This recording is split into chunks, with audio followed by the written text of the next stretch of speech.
Hey, listen to Wrestling Roundup on FreeFM, ArrowFM, and MPR. As always, I'm Grady, and live on Skype we got Josh. Hey. This weekend it is Backlash France, so it is time for us to preview that pay-per-view. Obviously, only 5 matches announced at time of recording, so we're going to give them our utmost attention. Let's start off with the tag team match with no championship on the line. Randy Orton and Kevin Owens taking on the Bloodline, Solo Sikoa and Tama Tonga. We've seen these two just brutalize people. First Jimmy, then Kevin Owens.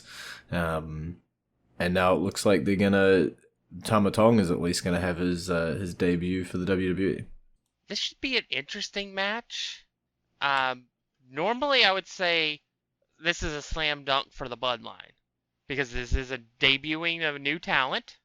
This is the first match of the new talent, and this is the Solo's first real branch into his version of the Bloodline storyline. But then you have on the other side Randy Orton, and you could almost never bet against Randy Orton. He is definitely an X factor. Yeah. I will say the Bloodline wins, and I think this match will get bloody. Just a question of how badly does Solo and Tama Tonga beat up KO and Randy Orton. That is true. Like, obviously Randy Orton on one side of things, big guy, big competitor, big talent, but Kevin Owens ain't going to be able to be coming into this 100% either, so as great as Randy Orton is, if it's 2-on-1, you know, his odds are still not necessarily in his favor. I agree. I think Tama Tonga's going to have a good debut here, or an in-ring debut. I think they've trying to establish this, like, Bloodline 2.0 is not even correct, but this new incarnation of the Bloodline, and I think coming out on top of, as you say, a bloodied Randy Orton is probably one hell of a way to start him off. And it would be Solo's first win since he beat John Cena.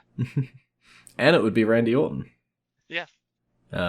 Solo been having a bit of a tough time lately, so as well, I guess that's another reason why giving the Bloodline the win makes sense, right? You got to turn them around eventually if they are going to be this force that's going to be presumably going up against Roman Reigns at some point in the near future.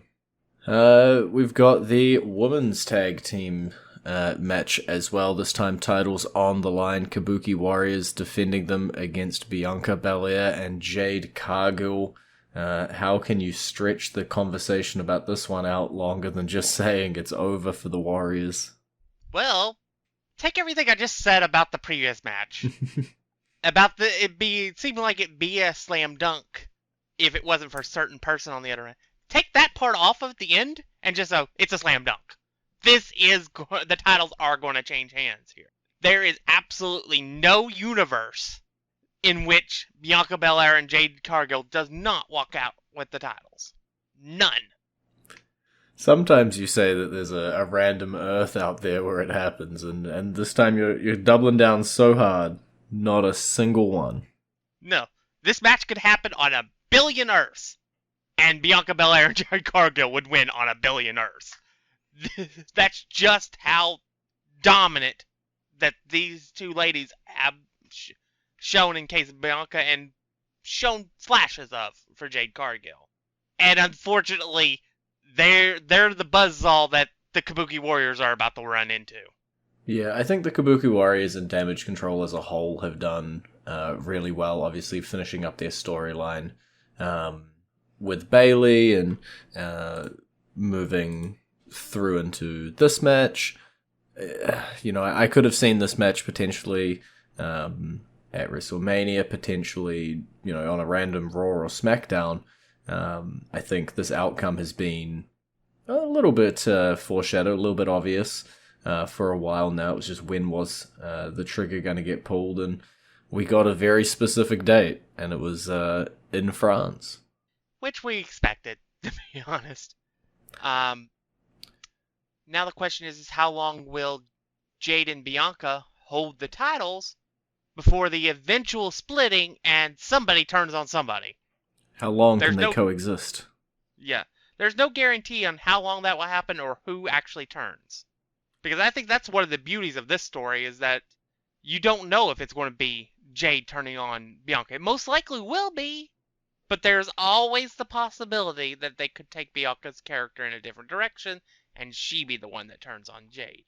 It wasn't that long ago that we were asking for a Bianca Belair heel turn.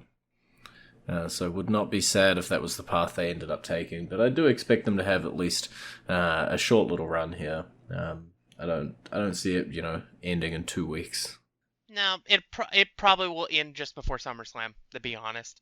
I think that that there's 2 routes that they could go with it. They hold them for like 6 months and then lose them right around the Royal Rumble time, and that's to set up a WrestleMania match. Or you set up a SummerSlam match, the WrestleMania of the summer. I think I'd rather have the longer reign and try to build up some teams to be able to take their place so that it's not just a sad void of sadness like it has been for 4 years in that division. And then you can shuffle them off and have a big match for WrestleMania 41. Yeah, I agree. I think those are the 2 pay-per-views where you could potentially have this clash. So, a month or 2, maybe a month and a half before one of those pay-per-views should be the obvious factor. If they make it past SummerSlam still as champions, then you better just mark Royal Rumble in your calendar. Staying in the women's division, we talked about Bayley obviously overcoming Damage Control, winning that WWE Women's Championship. She's got her first contenders here in France. At Backlash, it will be a triple threat match, Naomi and Tiffany Stratton. This one is probably the one I'm the most unsure about of all these 5 matches. I know we just had our moment with Bayley, but at the same time, I could also see her being a transitional champion. Yeah. And they brought in Naomi back for a reason. What that reason is, I don't know yet. It's possible that she could take the title off of Bayley in this match and then feud with Tiffany or something.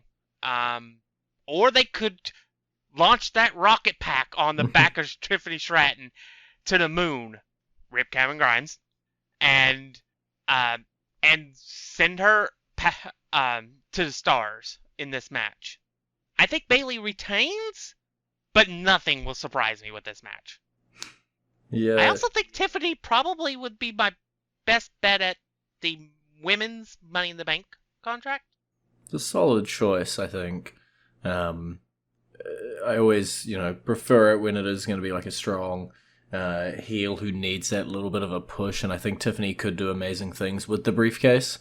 I don't know. It's hard to figure out quite where they want to go. I would love to think that Bayley does retain, and keeps it at least for, a couple pay-per-views before she loses it. You did ask a great question, why bring Naomi back?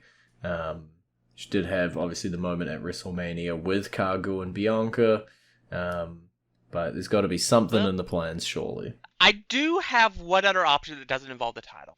Go nuts. They just brought, we'll divide a little bit into the draft talk for a second. They just brought over to SmackDown Nia Jax. What if the 2 versions of the Bloodline that we're going to get, that we know we're going to get, has Nia Jax on one side and Naomi on the other? Yeah. Because obviously that would involve Roman reuniting with the Usos, and then they bring in Naomi because obviously married to Jimmy or married to Jey. So, and then you have cousin Nia joining the faction of Tama Tonga, Solo Sikoa, and we assume Jacob Fatu at some point, which may make an appearance at some point during this pay-per-view for all we know. It makes a lot of sense. Obviously, it was pushed quite hard at the time of Nia Jax's signing and stuff, cousin of The Rock, related to The Rock of this, Rock that. So if there's going to be, not necessarily a Rock helmed, but a in Rock's shadow section of the bloodline, then yeah, makes a whole lot of sense to move Nia Jax over to there. What's our time? We'll go into our entrance theme. And then when we come back, we'll talk about the 2 world title matches, and then with what time we have left, we'll talk about some of the interesting twists and turns that the draft took. But our entrance theme this week is one half of the Tag Team Champions. It is The Miz.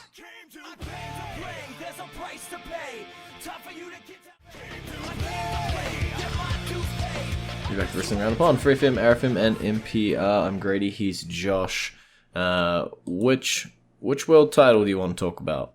Let's go to the World Heavyweight Championship, because I think I've already spelled out what I think is going to happen.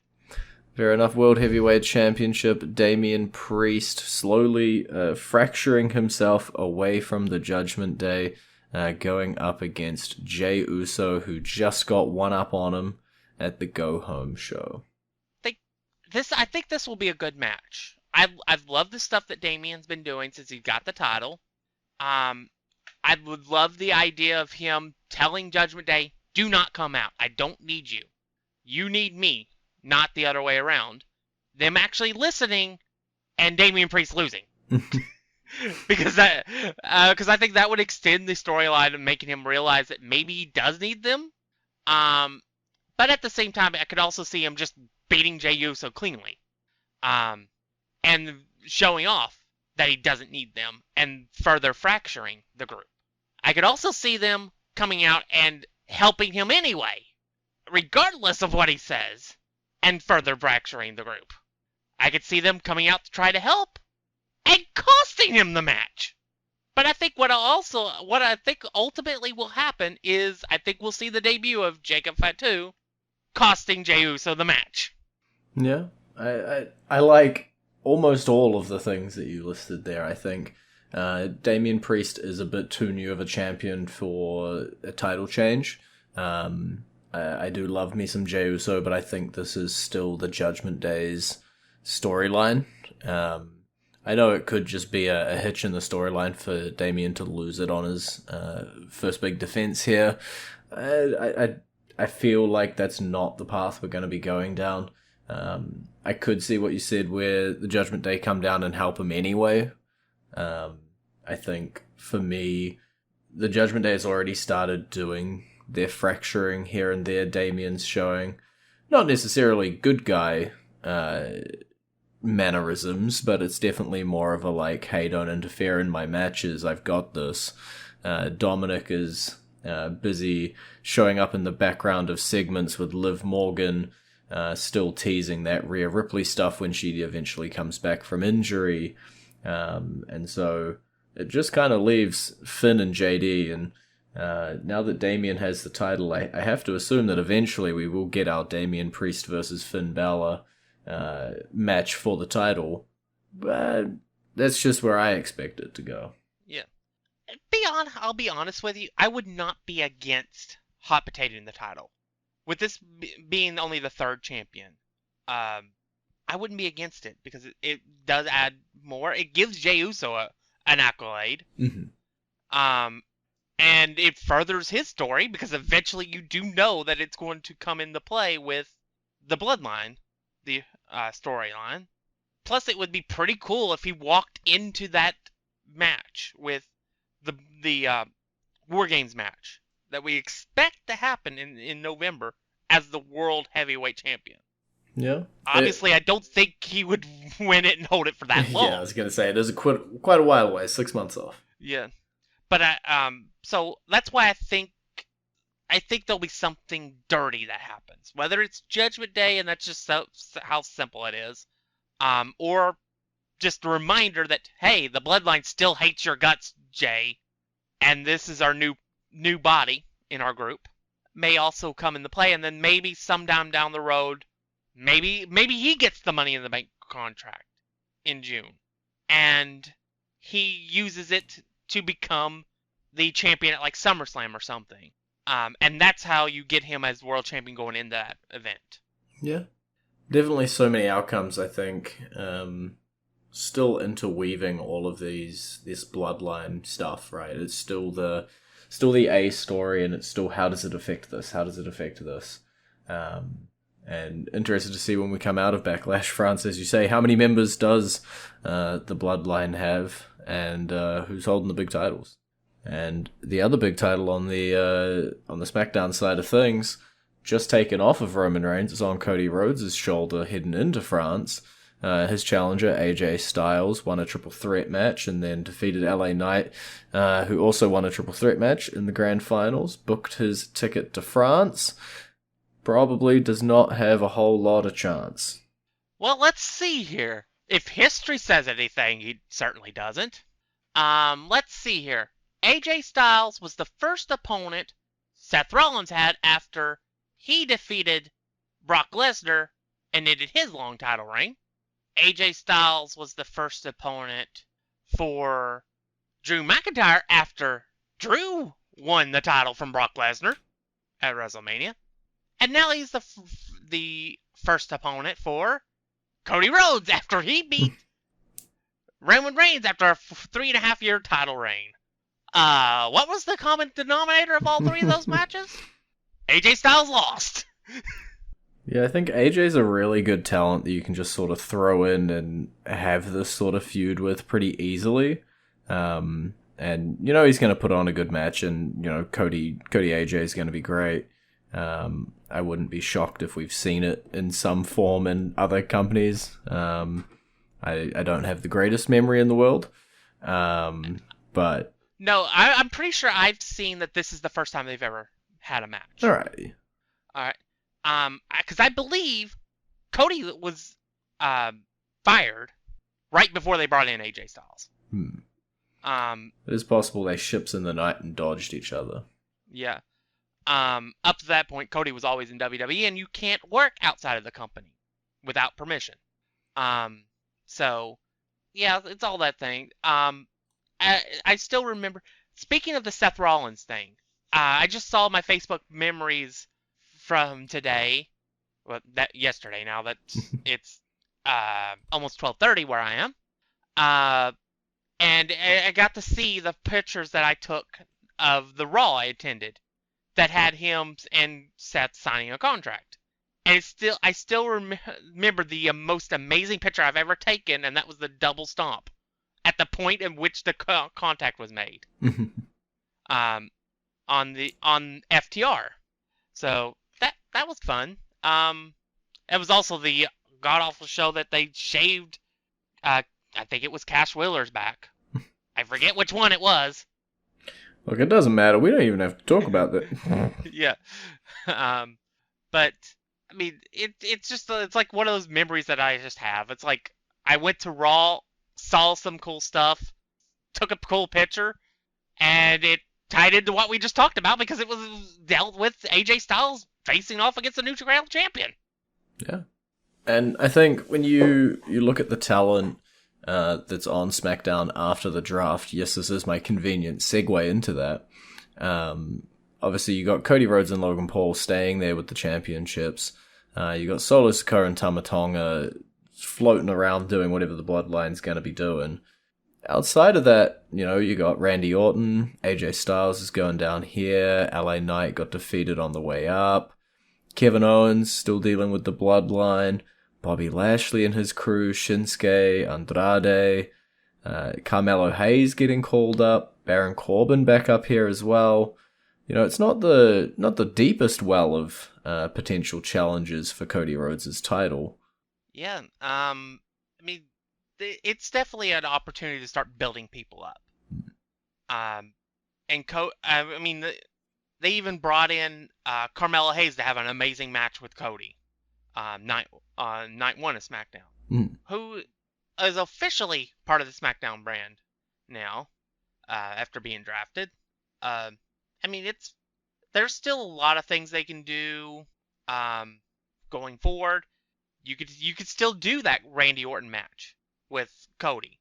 There's also several things you can do going down. 'Cause I'll be honest with you, I don't know if Cody stays face for that long of time.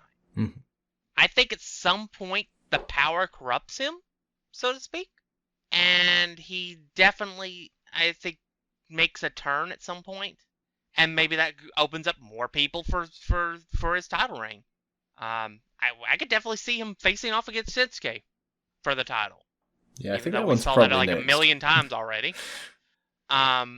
We could see him maybe giving somebody like a member of Pretty Deadly just a random title shot or a random match with him to elevate them. It's not. We could see him doing matches with Gargano and Ciampa, who no longer have to do the whole DX thing because they're not on the same show as R-Truth anymore. Yeah, I guess I just look at that, right, and those are our options. There's a few of them, but then if I look at Raw and I got Damien Priest standing there with that World Heavyweight Championship over his shoulder, and I know there's some injuries throughout this, but if I look at their top talent, Seth Rollins, CM Punk, Drew McIntyre, Gunther, Jey Uso, Sheamus, Braun Breaker, Braun Strowman, Dragunov, Mysterio, Raw is stacked when it comes to that top of the roster and people you could be having face Damien, especially if he is about to also flip, if he is going to pull away from the Judgment Day. Yeah. I also think it is important that we do talk about the fact that Roman Reigns was part of the bloodline to be drafted night one and pulled himself out of the group to make himself a free agent. Yeah, Which I'm pretty really sure important. I called that, didn't I? Last week? I think you said he was going to go undrafted for sure. Yeah. Yeah, I think it's just furthering the separation. I don't think we're going to see Roman for a while. Yeah. There's definitely still things that have to fall into place, right? Before we get to exactly where we're going, but it's good to know that Backlash is at least a brand new start for a new season. With WrestleMania being the end of the season, now you have a new season starting. Mm-hmm. And we kind of have a reset, even though technically they didn't change many people from their rosters to begin with. Especially night one. Night one was pretty much everybody stayed in place except 3 people, I think. Yeah, I think there was just enough shake-up to provide some new challenges here and there and to put things around the place to just, freshen it up a little bit without just shaking everything up for the sake of it. A lot of our feuds moved around where we could still continue them. Obviously like Punk and Drew, Seth all being on the same side of things. Even Sheamus being over there as well. It made sense. I think most of the moves they did, there was never like why did they break up this feud? Or, why did we move this person over to here? That had sort of confused me. I think everyone sort of settled on a brand that I'm pretty happy with where they are. Yeah. I think I could still see a lot of people be more happy with it if it was more of a random thing. The way they did the WWE draft in like the early 2000s. The lottery when they would system. when they have not even that. I mean, I think after that, a couple years later, they had what I was going to suggest was they have matches between the brands. The winning brand gets a draft pick, and then on the Titantron, it would show a flash of everybody that's eligible for the draft, and then it would like randomize through the people, and somebody would get drafted. I think they would be more accepting of that because I did see a lot of people having issues with the way the draft went. I think another problem, they protected champions. Yeah. Because that limited basically where they could go with the draft, because you have to have certain people set up to face those certain people, so they have to go to those brands.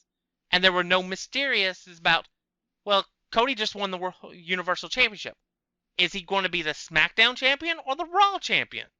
That kind of eliminated that because he couldn't move from SmackDown.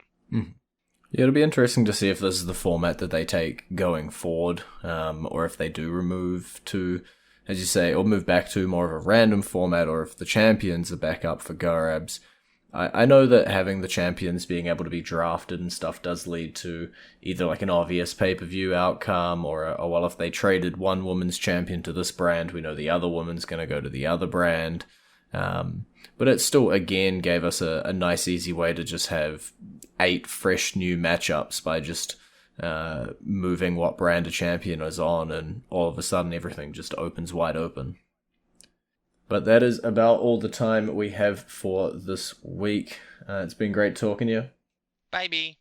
And I would say that you're going to catch us next week, but I believe Josh won't be with us next week, so you're going to have to catch him in 2 weeks' time. But I will still be here, same time, same place. You can visit our Facebook page, facebook.com/WrestlingRNDup, or our Twitter page, twitter.com/WrestlingRNDup, or our YouTube page, youtube.com/WrestlingRNDup. And I'll catch you next week.